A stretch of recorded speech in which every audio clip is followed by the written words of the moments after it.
Meus queridos irmãos, a paz do Senhor Jesus. Glória a Deus. É com alegria que estamos aqui para juntos adorarmos e bendizermos no santo nome do Senhor. E nesta oportunidade nós agradecemos ao pastor da igreja, pastor presidente, pastor Ailton José Alves, pela honrosa escala e oportunidade de estarmos aqui juntos com os irmãos através da Rede Brasil de Comunicação para trazermos uma palavra da parte de Deus. Agradeço também ao evangelista Eliel, que aqui nos divide, esta oportunidade de estarmos juntos com os irmãos. Convido a todos para abrirmos nossas Bíblias em uma passagem conhecida das Sagradas Escrituras, no livro de Lucas, capítulo 24, a partir do versículo 13, estaremos meditando na palavra de Deus. Lucas, capítulo 24, versículo 13, todos aqueles que possuem um exemplar da Bíblia Sagrada, estejam nos acompanhando em nome de Jesus. Versículo 13 diz a palavra de Deus: E eis que no mesmo dia iam dois deles para uma aldeia que distava de Jerusalém 60 estádios, cujo nome era Emaús, e iam falando entre si de tudo aquilo que havia sucedido. E aconteceu que, indo eles falando entre si e fazendo perguntas um ao outro, o mesmo Jesus se aproximou e ia com eles. Mas os olhos deles estavam como que fechados, para que o não conhecessem. E ele lhes disse: Que palavras são essas que, caminhando, trocais entre vós, e por que estáis tristes? E respondendo um, cujo nome era Cleopas, disse-lhe: És tu só peregrino em Jerusalém, e não sabes as coisas que nela têm sucedido nestes dias? E ele lhes perguntou: Quais?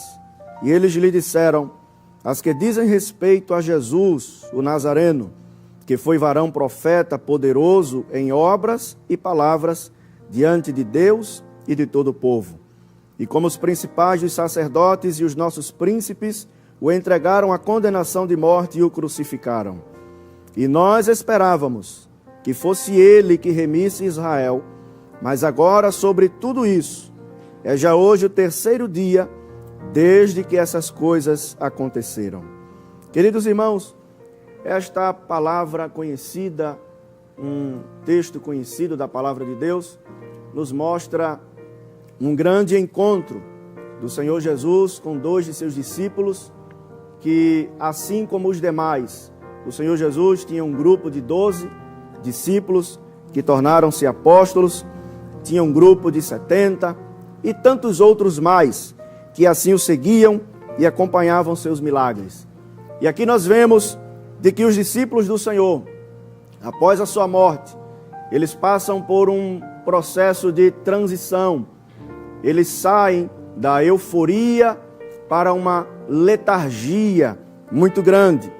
Nós observamos que em Mateus capítulo 8 e no versículo 27, quando o Senhor Jesus opera um grande milagre, eles se maravilharam. Eles disseram perguntando: Quem é este? Que homem é este que até o vento e o mar lhe obedecem? No capítulo 4 de Lucas, no versículo 36, a palavra de Deus nos diz que após o Senhor expulsar um espírito maligno, os discípulos, eles se maravilham e veio sobre eles espanto, e eles fazem uma pergunta dizendo: Que palavra é esta? Logo depois, nós podemos perceber no livro de Lucas, capítulo 10, que após o Senhor enviar os seus discípulos para uma grande missão, eles voltam com alegria. E assim se resumia a companhia de Jesus com os seus discípulos, se maravilhando, se espantando, se alegrando. Mas após a sua morte, nós percebemos que há uma contrição, uma angústia, há um desalento. E quando nós vemos os discípulos do Senhor após a sua morte, eles desanimados, feridos, e assim como muitos homens, tanto na Bíblia Sagrada como na história da humanidade, após grandes decepções, tristezas, desilusões, nós vemos que na Bíblia Sagrada temos um exemplo de Moisés, que após uma desilusão, ele pede para Deus riscá-lo do seu livro. O profeta Elias chegou a dizer que não era melhor do que os seus pais, pediu a morte, pediu que fosse tirado da face da terra. O profeta Jeremias chega também a dizer a Deus que se sentiu iludido. Ele usa a expressão dizendo: iludiste-me e iludido fiquei. É como se ele dissesse a Deus: Senhor, eu disse que era uma criança, eu disse que não sabia, eu disse que não podia, mas o Senhor insistiu e agora eu estou passando por tudo isso. Nós vemos, meus irmãos, o evangelista João trazendo uma expressão no capítulo 21, narrando um fato após a morte do Senhor, quando a desilusão também ataca a Pedro e aos demais discípulos. Quando Pedro diz, chamando os seus companheiros, dizendo: vou pescar. E eles dizem: nós também vamos pescar contigo. Todos nós sabemos que Jesus havia chamado Pedro e os seus companheiros para serem pescadores de homens. Mas agora, a desilusão, a letargia, a tristeza, a angústia faz com que eles tentem ou queiram voltar para a vida anterior, para a vida de outrora. Observamos, meus irmãos, no capítulo 24 do livro de Lucas, quando o Senhor entra em cena e a palavra de Deus nos revela este encontro com esses dois discípulos. Nós vemos no capítulo 24 e no versículo 13 que eles estavam indo para uma aldeia. Aldeia esta que distava 60 estádios de Jerusalém, cujo nome era Emaús, aproximadamente 11 quilômetros.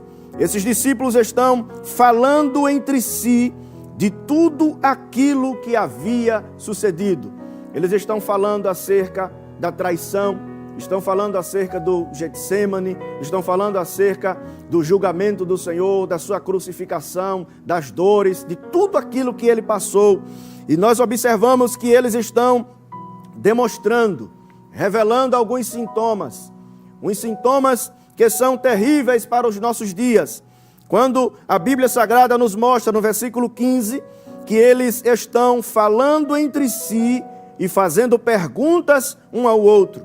O primeiro sintoma que esses discípulos apresentam após a morte do Senhor é que eles estão confusos. Eles estão perguntando coisas. Quem sabe eles estão perguntando: por que é que ele teve que morrer? Por que é que ele precisou passar por tudo isso? Por que ele não venceu na cruz? Quem sabe eles estão se perguntando: por que é necessário acontecer tudo isso? A dúvida, a confusão. Eles estão caminhando, indo para Jerusalém e estão com a confusão na mente, dúvidas, questionamentos. O segundo sintoma que eles apresentam aqui está no versículo 16, quando a palavra de Deus diz: mas os olhos deles estavam como que fechados, para que não conhecessem. É difícil quando nós estamos tristes, confusos, com os olhos fechados. Às vezes não conseguimos ver o trabalhar de Deus, como Ele está agindo, como Ele está fazendo, como Ele está trabalhando, como Ele está falando aos nossos corações. Quando vemos o versículo 17, agora o Senhor se aproxima. E quando o Senhor se aproxima, nós vemos que o Senhor Jesus, falando com eles, traz mais um sintoma espiritual que eles estão sentindo. O Senhor Jesus faz uma pergunta e diz assim: que palavras são essas que caminhando trocais entre vós? E Jesus traz um outro sintoma daqueles discípulos, dizendo: por que estáis tristes? Vejam, meus irmãos, que em poucos versículos nós vemos uma descrição de como estavam aqueles discípulos, confusos, eles estão com os olhos fechados, eles estão tristes, tudo isto sentindo a falta do seu Senhor. Quando nós lemos a continuidade dessa história, nós observamos de que no versículo 21 tem um outro sintoma que eles mesmos, eles declaram ao Senhor nesta conversa. No versículo 21, a palavra de Deus diz: e nós esperávamos que fosse Ele o que remisse Israel. Observe que eles também demonstram que estão sem esperança, estão desesperançados. Vejam, meus irmãos, de que tudo isto levam os discípulos a desistirem e a voltarem à sua vida anterior. Vejamos que quando eles estão passando por todos esses sintomas, O versículo 18 nos traz uma realidade muito profunda. E no versículo 18, quando o Senhor pergunta a eles qual é a conversa, por que estão tristes, o que é que está acontecendo? Um deles, cujo nome era Cleopas, disse-lhe: és tu só peregrino em Jerusalém, e não sabes as coisas que nela têm sucedido nestes dias? E ele lhes perguntou quais. Preste muita atenção, meus irmãos, porque a partir do versículo 18, nós vamos perceber que um dos sintomas que estes discípulos estão apresentando após a morte do Senhor é que eles estão presos ao passado. Todas as construções que Cleopas responde ao Senhor, os irmãos vão perceber no versículo 19, no versículo 20, no versículo 21 em diante, que todas as construções, as palavras ditas por Cleopas, estão se referindo ao passado. Veja que ele diz ao Senhor acerca de Jesus o Nazareno, e ele usa o passado dizendo que foi varão profeta. Depois no versículo 20, ele usa o passado para se referir ao Senhor dizendo, os príncipes o entregaram. Depois ele diz, o crucificaram. No versículo 21 ele fala acerca da esperança como no passado, dizendo, e nós esperávamos. Ou seja, também a falta de esperança, acabou a esperança. No versículo 22, ele também usa o passado dizendo, as mulheres que dentre nós nos maravilharam, as quais de madrugada foram ao sepulcro. No versículo 23 ele diz, tinham visto uma visão de anjos. Observe que todas as construções, o pensamento, as ideias destes discípulos estão presas ao passado. Só que eles mal imaginam que enquanto eles estão com a notícia da sexta-feira, o versículo 13 começa dizendo, e eis que no mesmo dia, que dia é esse? No dia que o Senhor vence a morte, no dia que o Senhor venceu a morte e o inferno, ressurreto, com o corpo glorificado, vencendo o império da morte. A morte não pode detê-lo, a morte não venceu o Senhor. Ele mesmo disse, ninguém tem o poder de tirar a minha vida, eu mesmo a entrego, porque eu tenho o poder de trazê-la de volta. Veja, meus irmãos, de que diante de todos esses sintomas que estes discípulos estão apresentando, nós temos um alento nas Escrituras Sagradas. No versículo 15, onde nós lemos, enquanto eles estão com esses sintomas de angústia, de tristeza, a palavra de Deus diz assim, o mesmo Jesus se aproximou e ia com eles. Oh, glória a Deus! O gratificante é de que nós podemos passar pela tristeza, pela confusão, pela falta de esperança, pelo passado que nos assombra, um momento de depressão, de solidão, mas nos alegramos porque o Senhor Jesus, o mesmo Jesus, também se apresenta, também Ele chega, também se aproxima. Nós estamos aqui nesta noite e eu não sei como está a sua vida, a sua condição, quem sabe mudando de canal, parou por aqui, achou alguma coisa interessante, ouviu um louvor ou esta palavra, mas saiba que não é por acaso, não é você que está no controle, mas é o Senhor Jesus que se aproximou, foi Ele que chegou até aí onde você está, foi Ele que chegou, é Ele que está te dizendo, eu estou vendo o que está acontecendo, eu vejo a confusão, eu vejo as perguntas, eu vejo o questionamento, por quê? Se eu fiz tudo certo, por que está acontecendo tudo isso? A falta de esperança, a tristeza, Jesus se aproxima de você nesta hora e neste momento. Vejamos, meus irmãos, de que quando o Senhor se aproxima, Ele também vai caminhando. Aleluia. Jesus não deixa os seus discípulos sozinhos. Aleluia. Jesus não abandona nenhum de seus discípulos. Falamos no início que o Senhor tinha um grupo de 12, o Senhor tinha um grupo de 70 e tantos outros, mas Jesus parou um momento, teve um tempo para conversar com apenas 2. Para curar apenas 2, para resolver o problema de 2. Imagine estes discípulos voltando para sua terra natal, voltando para uma aldeia, tristes, acabrunhados, desanimados, sem esperança, Mas Jesus se aproxima. Jesus começa a caminhar com eles. Jesus caminha os 11 quilômetros aproximadamente de Jerusalém a Emaús, ouvindo, conversando. Oh, glória a Deus! O interessante é que o Senhor Jesus faz uma pergunta para eles. Depois que Cleopas diz para o Senhor, dizendo: é só o Senhor que não sabe o que aconteceu em Jerusalém? O Senhor chegou agora? O Senhor estava onde? A morte, meus irmãos, de Jesus parou Jerusalém. Tinha turistas, era um momento de festa, tinha religiosos, as pessoas vinham de todas as partes, os transeuntes, os príncipes, sacerdotes, a religião estava ali, parou tudo para ver a morte do Senhor. Aí Cleopas acha estranho, dizendo: é só o Senhor que não sabe, é só o Senhor que não viu, estamos falando acerca da morte dele, foi uma morte que parou Jerusalém, uma morte que não teve parecida, não teve igual. Aí o Senhor Jesus pergunta para eles, dizendo: é essa a novidade? A novidade é essa.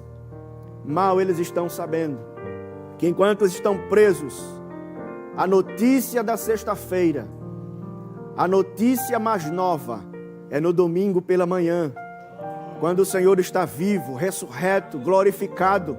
E ele diz em Apocalipse: eis que fui morto, mas vivo para todo sempre, amém. E tenho as chaves da morte e do inferno.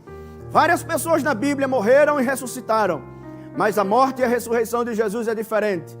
Os exemplos de morte e ressurreição que temos na Bíblia, as pessoas morreram, ressuscitaram milagrosamente, mas voltaram a morrer e estão mortas aguardando a ressurreição do último dia, estão aguardando a ressurreição do Senhor Jesus. Mas o próprio Senhor, ao morrer e ressuscitar, nos mostra que a sua morte e ressurreição é diferente. Ele morreu, ressuscitou, para nunca mais morrer e está vivo para todo sempre. Vejam, meus irmãos, de que quando o Senhor faz a pergunta para eles, dizendo quais são as notícias, Jesus está querendo que eles se esvaziem de toda tristeza, de toda angústia, de toda mágoa, de toda depressão, da falta de esperança. E o caminho inteiro eles vão falando, vão soltando, vão abrindo. Esperávamos, mataram, entregaram, não tem mais jeito, a gente vai voltar para lá desiludido.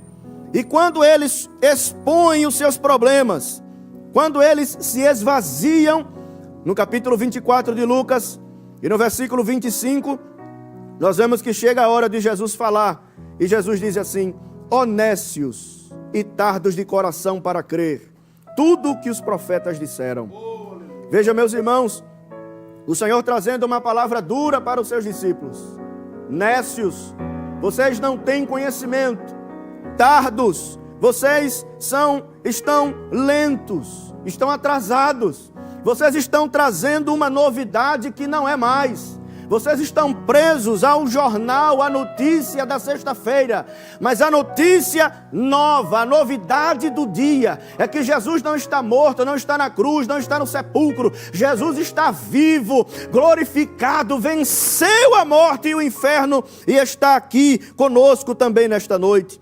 E no versículo 27, nós vemos que o Senhor faz algo muito maravilhoso.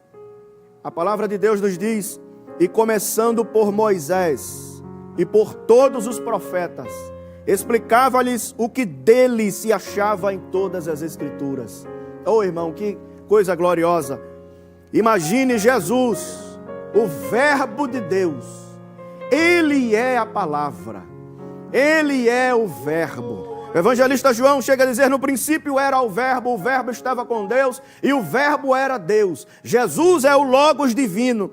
Imagina Jesus, a palavra, abrindo o livro e falando dele mesmo.